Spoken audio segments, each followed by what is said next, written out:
Hello बच्चों, तो आज हम कक्षा 11 के भौतिक विज्ञान विषय के अध्याय दोलन अर्थात ऑसिलेशन के पार्ट 6 वीडियो को शुरू कर रहे हैं। और आज हम सरल आवर्त गति को ही कंटिन्यू करेंगे और उसमें ये समझेंगे कि किस तरीके से एक समान वर्तुल गति सरल आवर्त गति होती है। मतलब कब होती है, ऐसा नहीं कि डायरेक्ट ये हो जाती है, पर कब होती है ये समझेंगे। और उदाहरण 13.4 को फिर सॉल्व करेंगे। तो सरल आवर्त गति और एक समान वर्तुल गति, एक समान वर्तुल गति यानी कि एक समान वृत्तीय गति, जो यूनिफॉर्म सर्कुलर मोशन होता है वो। अब आपको याद आ जाना चाहिए सिंपल सा कि एक समान वर्तुल गति क्या थी। जब कोई भी कण, जैसे ये एक पथ है, ये वृत्तीय पथ है, तो एक समान वृत्तीय गति हम उसे कहते हैं जब वो वृत्तीय पथ पर गति करता है।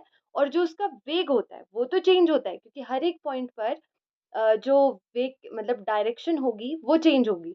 यहाँ पे टेंजेंशियल यानी कि स्पर्श रेखा में होगी, फिर यहाँ पे स्पर्श रेखा में, यहाँ पे, फिर यहाँ पे ऐसे, फिर यहाँ पे। तो हर एक पॉइंट पर स्पर्श रेखीय मतलब जो वेग की दिशा होगी वो स्पर्श रेखा के अकॉर्डिंग होगी, तो वो चेंज हो रही होगी। इसीलिए वेग तो चेंज हो रहा होगा, वेग बदल रहा होगा, लेकिन परिमाण यानी कि चाल, जो वेग का परिमाण होता है वो सेम रहता है। इसीलिए हम इसे कहते हैं एक समान वृत्तीय गति। तो किस तरीके से ये एक समान वृत्तीय गति और कब ये सरल आवर्त गति होती है, ये हम अभी समझेंगे।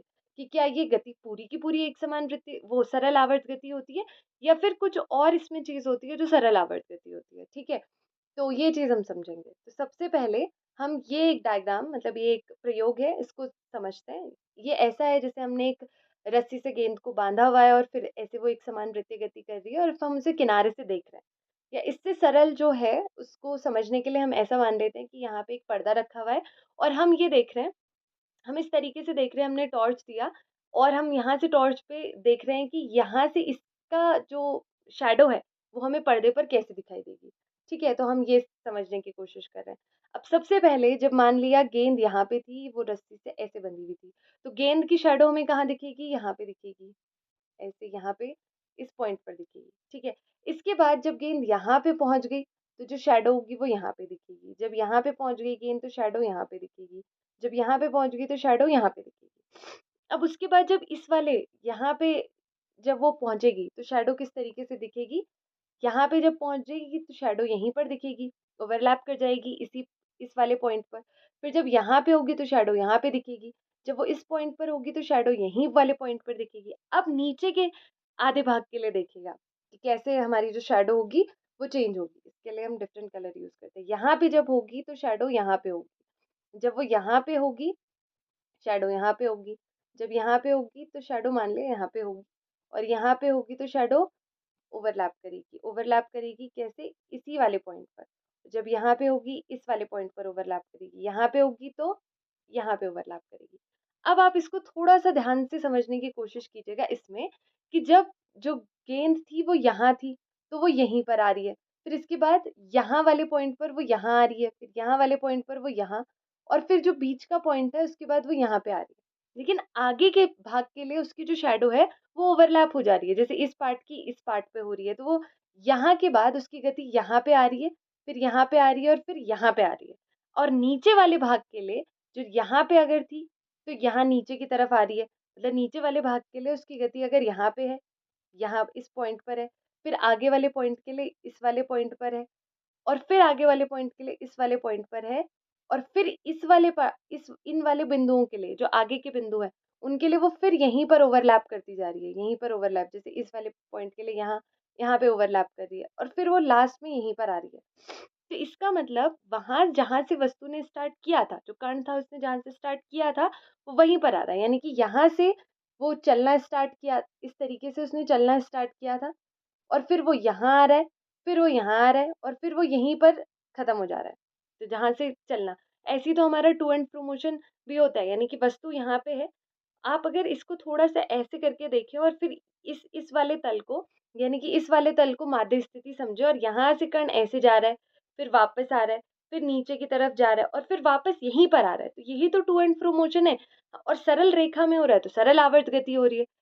यहाँ से हम एक कंक्लूजन निकाल सकते हैं कि ये जो एक समान वर्तुल गति है, ये वैसे तो ये सरल आवर्त गति नहीं है, क्योंकि कण अगर यहाँ से इस तरीके से गति कर रहा है तो ये कहाँ पे सरल आवर्त गति है, क्योंकि ये रिपीट तो कर रहा है अपने आप को, वापस इसी में गति हो रही है। लेकिन टू एंड फ्रो मोशन और सरल रेखा में नहीं हो रहा है, ऐसे नहीं हो रहा है जैसे अभी हमने डायग्राम में देखा वैसा हो रहा है। तो लेकिन एक समान वर्तुल गति का हमने देखिए शैडो को हम मैथमेटिक्स में मतलब क्या कह सकते हैं कि अगर हम उसका प्रक्षेप देखें, जैसे इस वाले डायग्राम में मैं आपको समझाती हूँ अभी, तो अगर हम उसका प्रक्षेप देखें तो वो एक सरल आवर्त गति को दिखाता है। यहाँ से हम कंक्लूजन ये निकाल सकते हैं कि वृत्त के व्यास पर एक समान वर्तुल गति का प्रक्षेप सरल आवर्त गति है। पूरी एक समान वर्तुल गति पूरा सरल आवर्त गति नहीं है, बल्कि उसका प्रक्षेप सरल आवर्त गति है। ये हम कंक्लूजन यहाँ से निकाल सकते हैं। अब प्रक्षेप को मैं समझाती हूँ। प्रक्षेप जनरली हम ऐसे दिखाते हैं कि मान लिया ये कण यहाँ P पर है, तो अगर इसका एक्स अक्ष ये वाली डायरेक्शन है तो कहाँ कैसा इसका प्रक्षेप होगा, आप उस पर लंब डाल देंगे। फिर जब कण यहाँ पे जाएगा तो उसका प्रक्षेप यहाँ पे आएगा, फिर उसका प्रक्षेप यहाँ पे आ जाएगा जब वो यहाँ पे होगा, और यहाँ पे होगा तो नहीं इस पॉइंट पर आ जाएगा। फिर वो जब आगे बढ़ेगा यानी कि यहाँ पे, तो उसका जो प्रक्षेप होगा वो यहीं पर होगा, फिर यहाँ पे होगा, फिर यहाँ पे होगा जब वो यहाँ पे होगा, और फिर यहाँ पे। अब इसको थोड़ा-सा ड्रॉ करके देखते हैं। जब वो यहाँ पे था, तो जो उसका प्रक्षेप था, वो जनरली अगर हम कहें थोड़ा-सा जगह बनाते हैं। जनरली अगर हम कहें कि यहाँ पे जब वो था इस बिंदु पर, तो जो उसका प्रक्षेप था वो यहाँ पे आ रहा था, ठीक है। उसके बाद उसका प्रक्षेप थोड़ा और आया, मतलब यहाँ पे, फिर यहाँ पे आया, फिर यहाँ पे, यानी कि गति ऐसे हुई। और फिर जब ये नीचे वाले पॉइंट्स थे उसके लिए उसकी गति वापस ऐसे हुई, फिर यहाँ पे आया, फिर यहाँ पे, यानी कि ऐसे ही गति रिपीट होती गई। तो इससे हम कह पा रहे हैं कि एक समान वर्तुल गति का जो प्रक्षेप है वो सरल आवर्त गति को डिनोट कर रहा बता रहा है, क्योंकि वस्तु माध्य स्थिति में थी और उसके इधर-उधर वो सरल रेखा में गति कर रही है, इस वजह से। बाकी सरल आवर्त गति तो आपको याद होगा कि फ़ोर्स है, मतलब जो टू एंड फ्रो मोशन होगा वस्तु का वो कैसे होगा? एक सरल रेखा में होगा, और जो फ़ोर्स होगा वो जो साम्य स्थिति थी उसके विस्थापन के अनुक्रमानुपाती होगा। खैर इस कंडीशन को हम बाद में देखेंगे, पर जनरली ये सरल आवर्त गति होती है। तो ये हम चीज़ देख चुके हैं इससे। इसको आप अच्छे से तब समझ पाएँगे जब आप कॉपी में ना इसको ड्रॉ करेंगे। जैसे आपने मुझे देख लिया कि मैं कैसे समझा रही हूँ, अब आप एक बार खुद से समझिए, अपने आप को ड्रॉ मतलब करवाइए कॉपी में, और तब उसको समझने की कोशिश कीजिए। तो यहाँ से हमने ये एक वो देखा कंक्लूजन कि एक समान वर्तुल गति का प्रक्षेप सरल आवर्त गति है, वो पूरी की पूरी सरल आवर्त गति नहीं होती है। इसको हम मैथमेटिकली भी देखते हैं, इसका गणितीय वर्णन क्या है। तो ये डायग्राम हम समझ गए, कोई कण है, मान लीजिए इनिशियली प्रारंभिक स्टेज में वो P बिंदु पर है, ओमेगा उसकी कोणीय आवृत्ति है, यहाँ पे ये ओमेगा है, ये वाला पॉइंट, ठीक है। और एक्स वाई प्लेन है, यानी कि ये एक्स डायरेक्शन, ये वाई डायरेक्शन है। तो अगर कोई कण t बराबर 0 टाइम पर, यानी इनिशियली दिखाना होता है प्रारंभिक, तो हम बोलते हैं t बराबर 0, तो मान लिया ये p पर है और इसकी त्रिज्या है a, मतलब ये जो दूरी है, ये वाली जो दूरी है वो हमने मान ली कि वो a है, ठीक है। तो अगर वो मान ली हमने a है और कोणीय चाल ओमेगा से ही गति कर रहा, इनिशियल जो फाई है यानी कि कला कोण है वो कितना है, फाई है, ये हमने मान लिया। ये प्रारंभिक हमारे पास है कंडीशंस। अब t समय बाद क्या हो रहा है कि x अक्ष से इसका कोण हो जा रहा है ओमेगा टी प्लस फाई। ये हमने सीखा है कि ओमेगा टी प्लस फाई कैसे होता है, क्योंकि अगर मैं मान लेती हूँ ये जो पूरा का पूरा मेरे पास डायग्राम है, यानी कि यहाँ से जब वो थोड़ा सा आगे बढ़ गया इस पॉइंट पर, जो उसका कोण ये बना, ये कितना है, अगर थीटा है तो हमें पता है कि omega is equals to theta by t होता है। क्यों होता है? क्योंकि ये होती है कोणीय चाल, और ये होता है मतलब angular speed is equals to जो एंगुलर डिस्प्लेसमेंट हुई, यानी कि कोणीय विस्थापन थीटा बाय समय, थीटा बटे टी लिख दिया हमने, तो ये ओमेगा टी हो जाता है, यानी कि थीटा कितना आया, ओमेगा टी आया। और टोटल कोण उसने जो इस एक्स अक्ष से बनाया वो कितना बन गया हमारे पास, ये फाई और ये ओमेगा टी, यानी कि ओमेगा टी प्लस फाई बन गया, ठीक है। इसको भी आप एक बार खुद से समझाएंगे अपने आप को अपनी कॉपी में। तो ये समझ आ गया आपको कि टी समय बाद जब वो यहाँ पे पहुंचा इस पॉइंट पर ओमेगा टी बना के, तो वो ओमेगा टी प्लस फाइव हो गया। ये कोण ज़्यादा आगे बढ़ गया यहाँ तक, ओमेगा टी प्लस फाइव, ठीक है। तो तब हमारे पास अगर मैं कैलकुलेट करूँ कि ये पी बिंदु से जब वो वहाँ पहुँचा, तो उसका जो प्रक्षेप होगा यानी एक्स अक्ष पर जो लंब होगा, उसको मैं अगर कैलकुलेट करके देखूँ कि कर्ण का प्रक्षेप कितना आएगा टी समय बाद, तो एक्स अक्ष से कोण ओमेगा टी प्लस फाइव है, ये प्रक्षेप ये वाली ये दूरी यानी ओपी डैश कितना आएगा। वैसे तो जब वो ओमेगा टी प्लस फाइव यहाँ पे पहुंच जाएगा, तो हम ये वाला लंब, ये वाली दूरी ज्ञात करते हैं, ये वाली दूरी। पर अगर हम जनरली इसको भी ज्ञात करें, ओपी डैश को ही ज्ञात करें, मान लिया, मतलब अगर यहाँ होता तो ये आप इसको ड्रॉ करते, मतलब इसको ज्ञात करते ना। तो खैर दोनों कंडीशन में आपके पास ऐसा त्रिभुज बनता। मान लीजिए यहाँ पे P डैश होता, ये पूरा का पूरा angle omega t plus five होता। तो आपको कौन सी दूरी चाहिए एक्स अक्ष पर, ये वाली। तो ये कैसे मिलती, ये पूरा का पूरा जब आप इसमें कॉस लगाते, तो कॉस, जब आप यहाँ पे लगाते cos omega t plus five, थोड़ा सा मैं इसको ढंग से बता देती हूँ। यहाँ पे जब ये होगा तो आप यहाँ पे क्या लगाएंगे, cos omega t plus five. और कॉस क्या होता है, आधार, तो आधार क्या होता है, ये वाली। तो इसको मैं मान लेती हूँ एक्स है ये, क्योंकि एक्स अक्ष पर है। और कर्ण यानी कि त्रिज्या, तो त्रिज्या तो हर डायरेक्शन में सेम है, हमने मानी थी ए है, तो हमने ए मान ली। तो ये जब उधर चला जाएगा तो आपके पास ये मिल जाएगा आपको। ठीक है, तो इस तरीके से हमने ये निकाला। इसी में अगर मैं आपको कहती कि ये वाई अक्ष है, वाई अक्ष पर आप प्रक्षेप कैसे निकालेंगे, क्योंकि वो सरल आवर्त गति को डिनोट कर रहा है। अब अगर आप इस एक्सप्रेशन को देखें तो क्या ये सरल आवर्त गति को बता रहा है, बिल्कुल बता रहा है, क्योंकि हमने सरल आवर्त गति का समीकरण ही यही पढ़ा है कि x बराबर a cos ओमेगा टी, या यहाँ पे साइन भी आप लिख सकते हैं। तो अगर आप यहाँ पे y अक्ष पर प्रक्षेप देखें इस पॉइंट से, मान लिया कि यहाँ पे ये पूरा का पूरा angle omega t plus five था, तो यहाँ से या आप यहीं से ड्रॉ करें, तो ये वाली डायरेक्शन आपको चाहिए, मतलब ये वाली दूरी आपको चाहिए, ये वाली। मतलब आप ऐसे प्रक्षेप ड्रॉ करेंगे, लेकिन ये वाली दूरी y अक्ष पर ये चाहिए आपको। ये ठीक वैसी है, क्योंकि ये सिमेट्री है कि ये आयत बनेगा यहाँ पे ये आयत बन जाएगा, और ये वाली जो दूरी होगी यही ये वाली दूरी होगी। तो यहाँ पे जो ये वाला त्रिभुज है, ये वाला, मतलब अगर ये ऐसा वाला होता कि ये फाई है और ये यहाँ से ऐसा गया, ये वाला, तो ओमेगा टी प्लस फाइव जो आपको मिलेगा उसकी ये वाली दूरी इस दूरी के बराबर होगी। तो अगर आप ये वाली दूरी निकालें तो ये ओमेगा टी प्लस फाइव के हिसाब से आगे वाला लंब हो गया। तो आप sign omega t plus five लगाएंगे। जब आप यहाँ पे sign omega t plus five लगाएंगे तो उसके आगे लिखेंगे आप लंब बटे कर्ण। तो यानी कि बटे में कर्ण ए होगा, ए उधर चला जाएगा, ए यहाँ आ जाएगा और लंब निकल जाएगा आपके पास। जनरली मतलब लंब यानी वाई का मान, ये वाली दूरी निकल जाएगी आपके पास, जब ये वाली दूरी, ठीक है, तो वो सिंपल इसके बराबर होगी। ठीक है, एक बार मैं फिर से बता देती हूँ, कंफ्यूजन नहीं होनी चाहिए इसमें बिल्कुल। मैं ये कह रही हूँ कि अगर हमें y अक्ष पर हमने प्रक्षेप लिया तो हम यहाँ पे होंगे ओमेगा टी प्लस फाइव, तो हम ये वाली दूरी निकालेंगे। मतलब अगर मैं इसी पॉइंट को मान लूँ तो यहाँ यहाँ से हम ये वाली दूरी निकालेंगे, तो सिमेट्री होगी, यानी कि सममिति से ये आयत बन रहा होगा, तो ये वाली डिस्टेंस अगर निकल गई तो यही हमारा y होगा। तो ये वाला हमारा इस पूरे त्रिभुज के हिसाब से साइन से निकल जाएगा, क्योंकि वो लंब होगा, इसीलिए वहां पे ये आ जाएगा एक्सप्रेशन जो अब लिखा है, यानी कि ये वाला y is equals to a sine omega t plus five. ठीक है, तो x अक्ष पर भी ये सरल आवर्त गति को दिखा रहा है और y पर भी। तो यहाँ से हमें पता चला कि एक समान वर्तुल गति सरल आवर्त गति है, क्योंकि इसका गणितीय समीकरण भी सेम ऐसे आ रहा है। ठीक है, अब हमारे पास ये दो हमने कंक्लूजन निकाल लिए, तो यही हमारी सरल आवर्त गति की परिभाषिक समीकरण भी आती है। ठीक है, ये तो हमने देख ही लिया है। तो यहाँ से हम समझ गए कि किसी वृत्त पर एक समान जो गति होगी, एक समान वृत्तीय गति, उसका प्रक्षेप, यानी कि जो हमने P डैश से ऐसे डाला है लंब और फिर ये OP डैश था, वो एक सरल आवर्त गति को दिखाएगा। ठीक है, ये चीज हमने यहाँ से कंक्लूजन निकाल लिया। अब उदाहरण 13.4 को करते हैं, और यहाँ पे हमारे पास दो डायग्राम्स दिए हुए हैं। तो यहाँ पे नीचे दिए गए चित्र में दो वर्तुल गतियाँ दिखाई गई हैं, ये दोनों, और इसमें दोनों में वृत्त की त्रिज्या दी गई है। जैसे इसमें हमारी वृत्त की त्रिज्या है a, और यहाँ पे वृत्त की त्रिज्या कितनी दे रखी है b।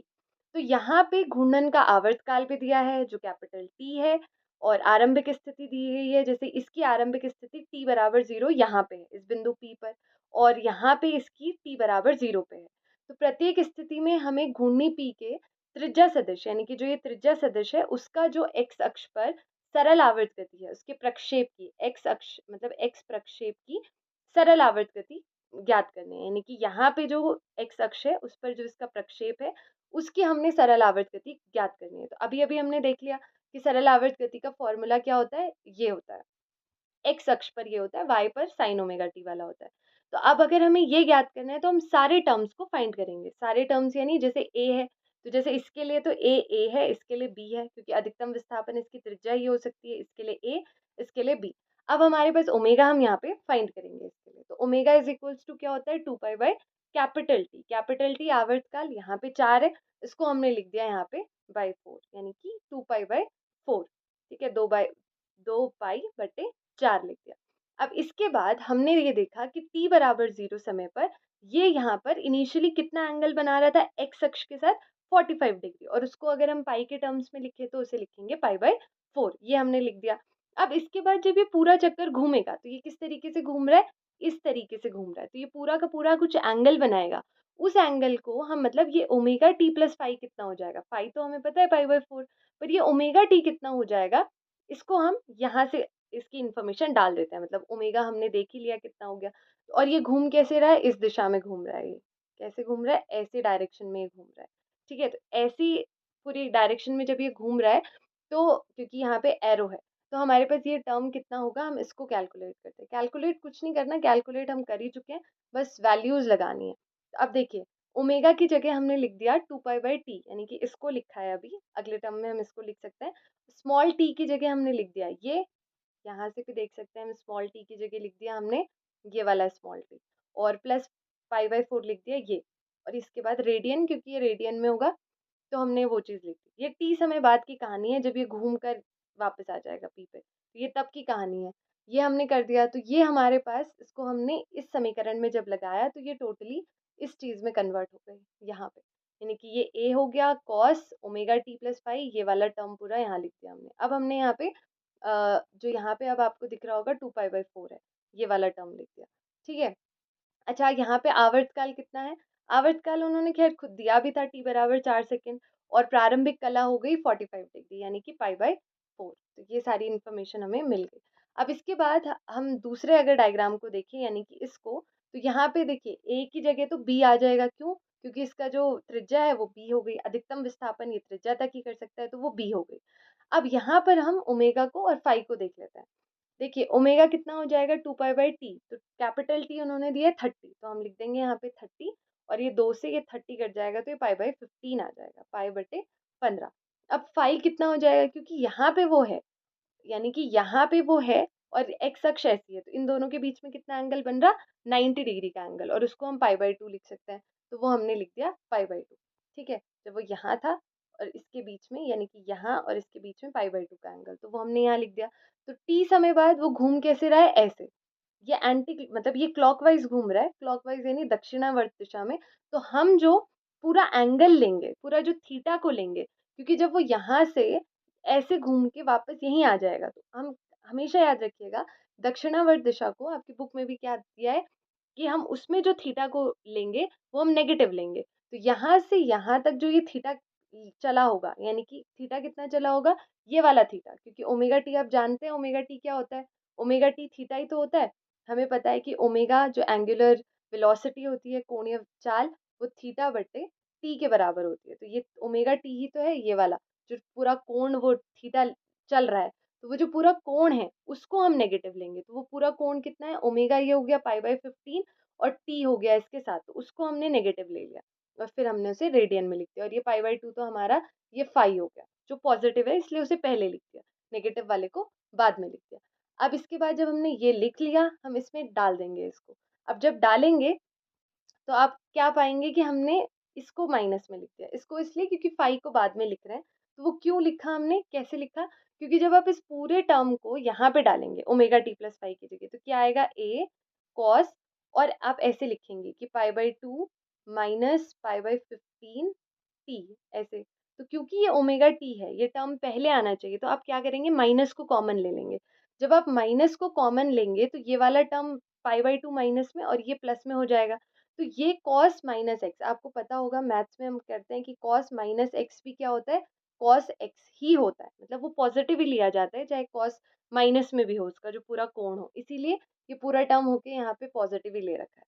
ठीक है, तो मतलब ये वाला टर्म सिर्फ फाई को बाद में दिखाने के लिए हमने इसको ऐसे लिखा है, और फिर ये वो जो पूरा नेगेटिव टर्म होता है कॉस माइनस एक्स का, वो पॉजिटिव हो ही जाता है, तो हमने इसे ऐसे लिखा है। ठीक है, बाकी इसको हमने सरल आवर्त गति में दिखा दिया। आवर्तकाल इसका कितना हो जाएगा, यहाँ से भी हम बता सकते हैं, वरना हम यहाँ से भी बता सकते हैं कि 30 डिग्री है। यहाँ से अगर बताना हो कैसे बताएंगे हम, क्योंकि ये पूरा टर्म ओमेगा टी है, यानी कि ऐसा, और ये किसके बराबर होता है, 2 पाई/t के, और यहाँ पे ये किसके बराबर है, पाई/15 टी के।